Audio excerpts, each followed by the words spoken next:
Hello everybody, welcome back to the G2 AI Brief, where we'll be speaking about AI, both software, products, categories, and everything in between. I wanted to first look at our State of Software report that just came out. We found that AI was the market which was the fastest growing over the past year. Although one of the things that's of note is that in Q4, we saw that the growth had slowed down compared to Q3. What this says to me is that we're still seeing very fast movement within the AI space, but the movement is slowing down.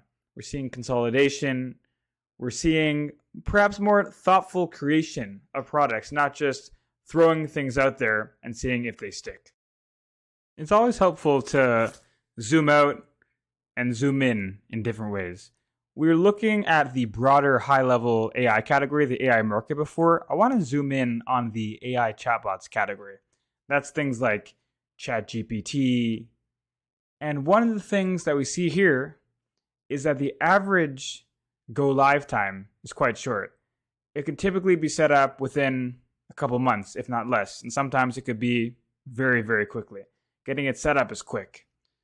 And then, very importantly, it's going to take a little bit of time to get a positive ROI. Typically speaking, on average, it's going to take around 8 months. So there's going to be some time between getting it set up to achieving that positive ROI. One of the things that we found in our buyer behavior report from last year is just how important it is to achieve a positive ROI quickly.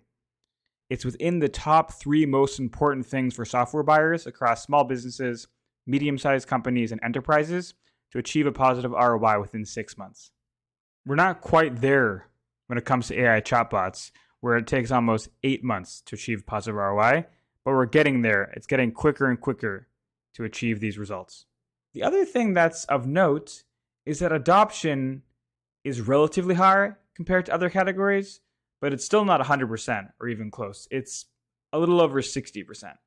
We've seen and we found studies that say that people are reticent to share that they're using different generative AI solutions, such as AI chatbots, within their organization.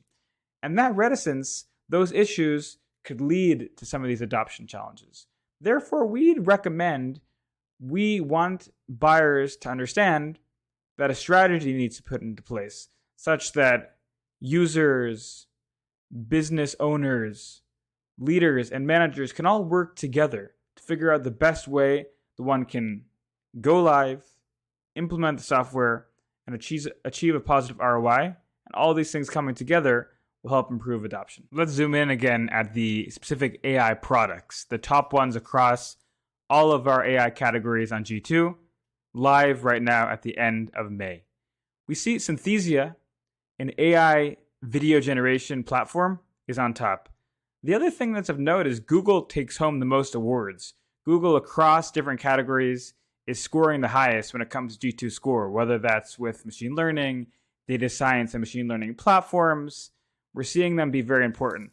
And I think what's key here is that the top products are across different areas, whether that's tools for data scientists, more creator tools, and everything in between. We can't have a G2 AI brief without mentioning Scarlett Johansson. We could, but let's mention her right now. She is alleging that they used her voice to train their model and develop their latest text-to-speech based on her voice. It brings out a larger issue of the uncanny valley. Listen to their demos they've done. See how when you're speaking to the latest iteration of ChatGPT, it speaks with disfluencies. It speaks like a real human in all of its nuances, ahs, likes. Is that the sort of thing that we want for technology? Maybe, I'm not really sure, but it definitely is an open question I'd love to hear your thoughts on. Thank you, and join us next time for another take on AI.